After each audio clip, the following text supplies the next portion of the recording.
Good morning, Professor Infante. Thank you very much for accepting this interview because the topics you deal with in your books are very interesting to me. So thank you again. Before starting with the first question, I make this premise. As a child, I had 3 certainties. The first one, that man evolved from a monkey. The second one is that the earth revolves around the sun. And the third was that the state prints the banknotes and coins and the quantity of money issued. We were told this since we were children and must be covered by real gold, that is from the gold reserve. However, since I grew up, I have profoundly changed the first and third conditions. With respect to the second condition, that the earth revolves around the sun, I am here to learn what conclusions you have arrived at. Following your studies that you reported in your counter-history book of heliocentrism, the question is, Professor, how was your book accepted? And above all, what prompted you to deal with such a particular topic? Where did you start and why?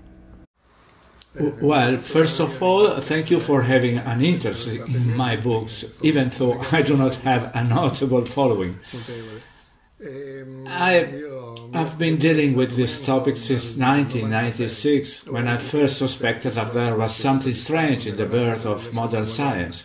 I came into contact with Studi Cattolici, the magazine for Catholic studies, and exchanged letters with the editor and the director, which he published one or more than one. A decade later, I released my first book, The Esoteric Roots of Modern Science. It was an idea that wasn't born overnight. It was a long process. It required a process of maturation and then some small confirmation. It must also be considered that at that time there was still no internet. I did not have any available text and I had to research for information to research and develop this topic.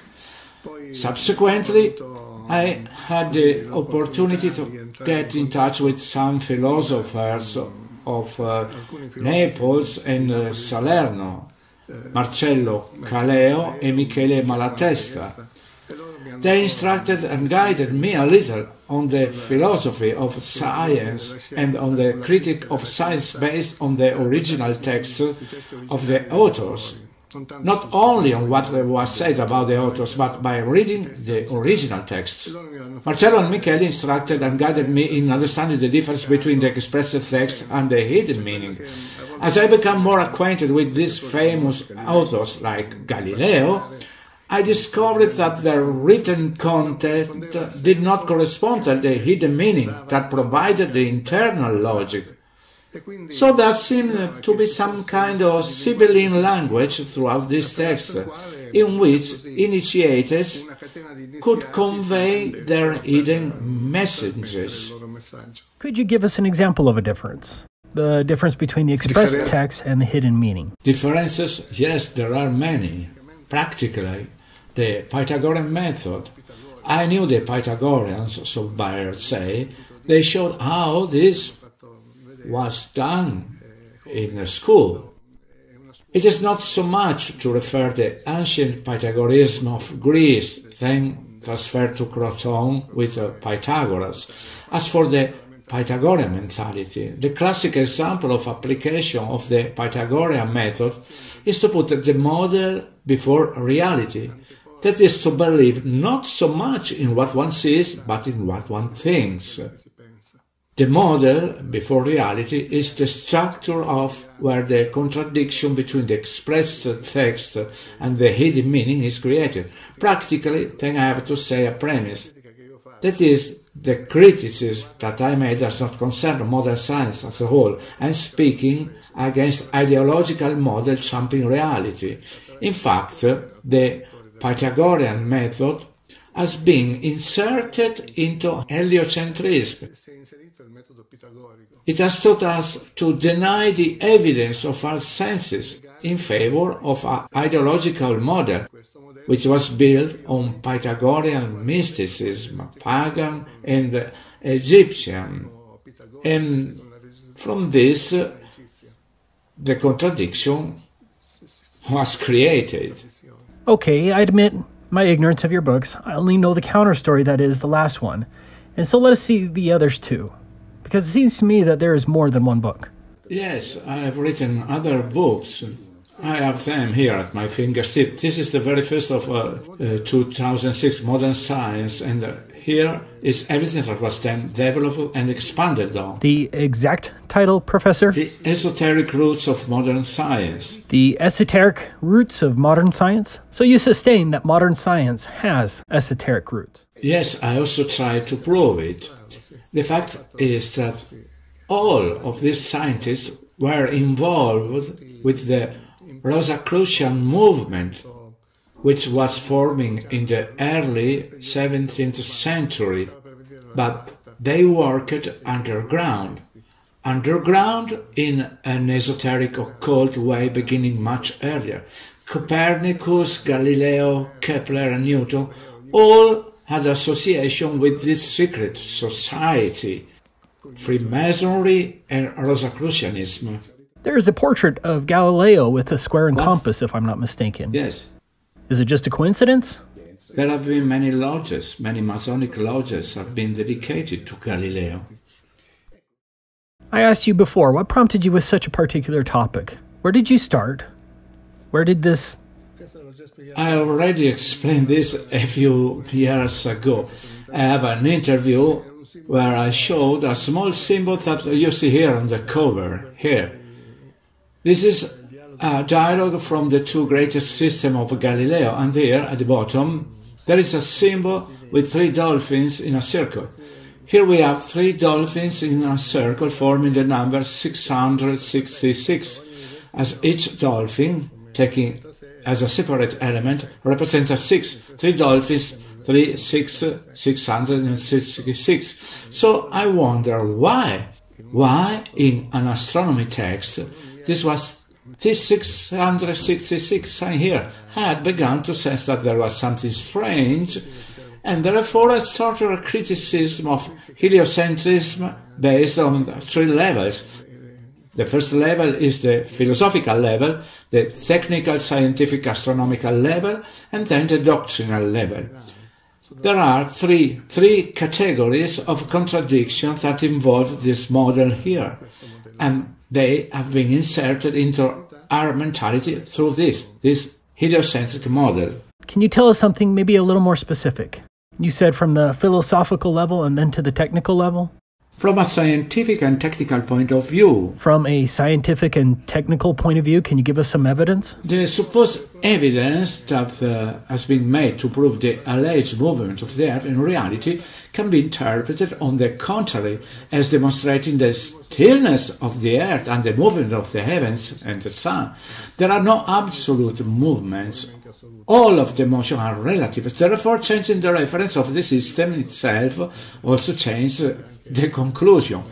And when Foucault's pendulum or the spheres that were dropped from Bologna, from the 2 towers, it doesn't really prove that the Earth is moving.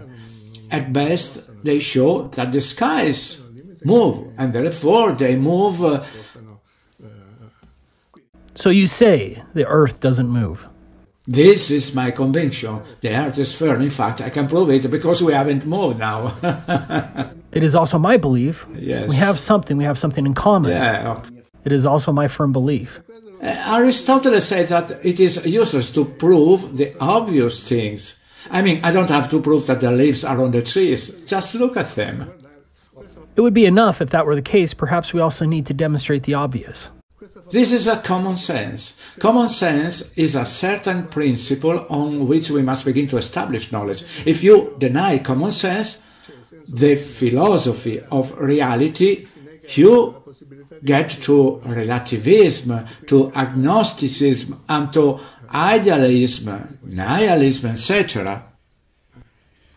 But then, what caused the heliocentric hypothesis? I no longer call it a theory, to assert itself. Heliocentrism was such an absurd idea that it was immediately rejected by most of the people when it started. Really, it wasn't Copernicus, it was Marsilio Ficino, a Catholic priest who worked in the Medici court around 1460. He translated Corpus Hermeticum, with which there was Egyptian wisdom and religiosity translated into scientific terms, and in Corpus Hermeticum there is a reference to the heliocentric model, not so much from the astronomical point of view, but from the spiritual point of view. That is to say, a spiritual ideology was combined with each element, and there was the central spirit, the central fire, the sun that dominated over the other planetary spirits. This model was then transferred from Copernicus in a way as if it were a hypothesis that he has written on a small page, the Commentariolus, another work that was lost. But then, after years, he reworked and he published the Revolutionibus.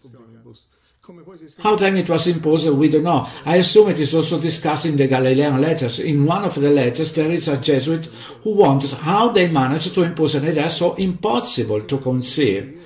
Perhaps it was a joke, because it is beyond the evidence.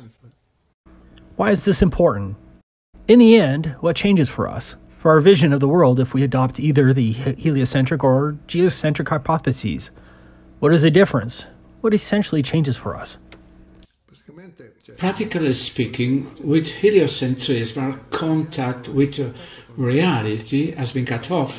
When children are born, they see things. They see them, but they don't know what they are. Then little by little they understand with teaching, and they give meaning to the things up to a certain point, at least until the Copernican hypothesis is reached. Children learn of the Copernican hypothesis, and this natural contact between observable reality and knowledge is interrupted and cut. Galileo praised Copernicus for having committed violence to the senses with reason. That is, reason does violence to reality. That is, there is no longer what one sees that is attached to the reality, but what one thinks. Accordingly, space is given to practically every hypothesis. Knowledge is no longer attached to reality. Instead, knowledge is attached to thought. Therefore, since thought is infinite, we arrive at idealism, nihilism, where everything becomes possible. It could be said that perhaps by forcing a little, that ideology prevails over reality. Yes, this is what I'm saying. Yes, of course, it has imposed itself with the heliocentric model. In the theories of science, they are all excellent. Thermodynamics, thermology, electrotechnical, electronics, electromagnetism. In contrast, this heliocentric model is not science. In fact, in the pure science, knowledge is absolute and perfect. Instead, in this theory, we have the introduction of the Pythagorean mentality, where an abstract mathematical model prevails over reality. I take liberty of saying that maybe something is wrong with what I've also found through Alberto Magno's books concerning medicine. I think that even in medicine, ideology has somewhat replaced science. But I don't think that is appropriate to address this in a short interview, and we do not want to do something extremely long, Professor. In your opinion, what role should science have in society? What should science really strive for? Science is the good of humanity and the common good. In fact, this is the case in most sectors: medicine, science, physics, chemistry. Everything is aimed at the good of humanity. In fact, however, sometimes science is manipulated by those who have power, by those who have interests. So yes, like wealth. Wealth is in itself is good, but if one uses wealth badly, well, it does not value what he has. Science should be detached as much as possible from power and economic interests. But this, who knows? As a result of your books, have you received any invitations to lecture at a university? At the university, no, because I am rejected. These are pure heresies. What I'm saying is something that is valid for me and for you, perhaps. I don't know why, but academia rejects these arguments. Even when I was collaborating with the university, I did not present these things that I began to harbor inside me. To understand and develop them, I detached myself and I have continued on my own way. At the university, you cannot give a lesson against heliocentrism because it would be like going into church and speaking against the Pope, more or less. Shouldn't science be open to the contribution of anyone who perhaps brings some proven, established theory? It should. Why isn't it so, Professor? Because there are dogmas. Science has now become the official religion. We can doubt about God, but we cannot doubt what Galileo said, what Newton said. As if before Galileo and Newton, science did not exist.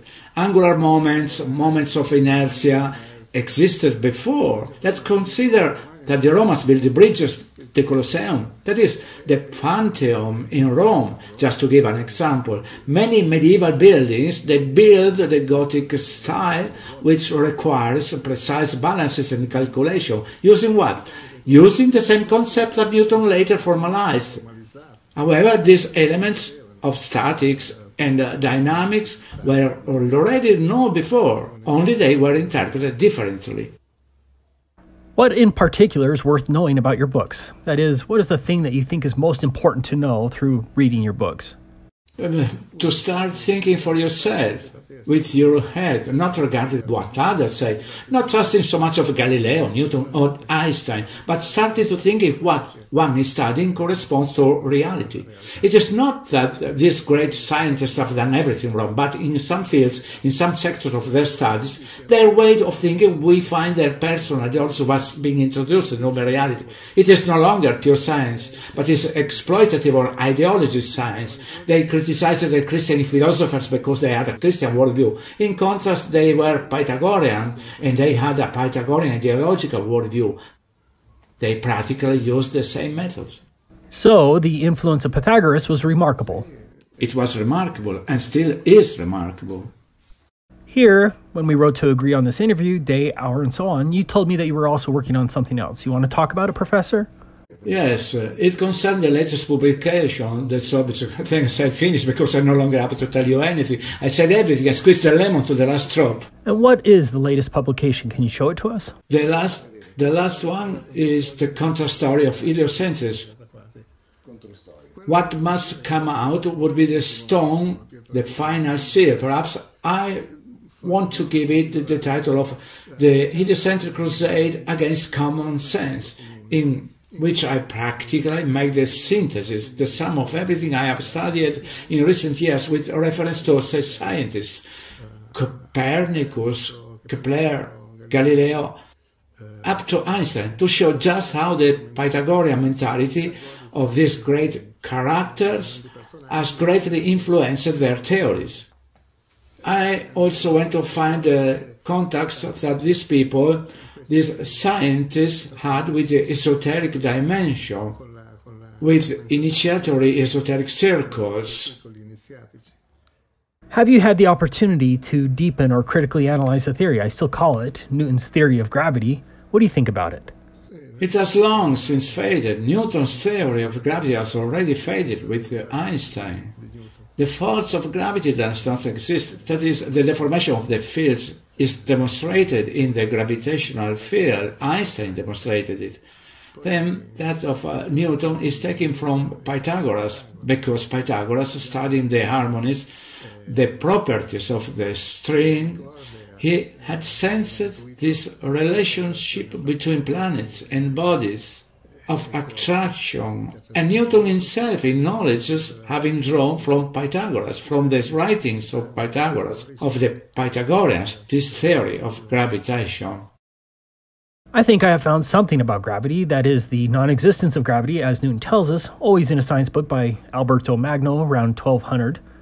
So let's imagine a little bit.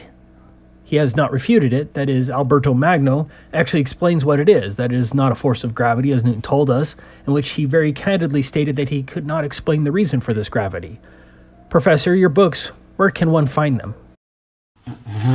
Now they are almost all sold out. They can be found on the internet, I think, from the publishing house or from me. I also sent someone at my expense because in general I have always lost money. Why? Because I think it's worth losing out, because the more someone loses, the more he believes in what he wrote.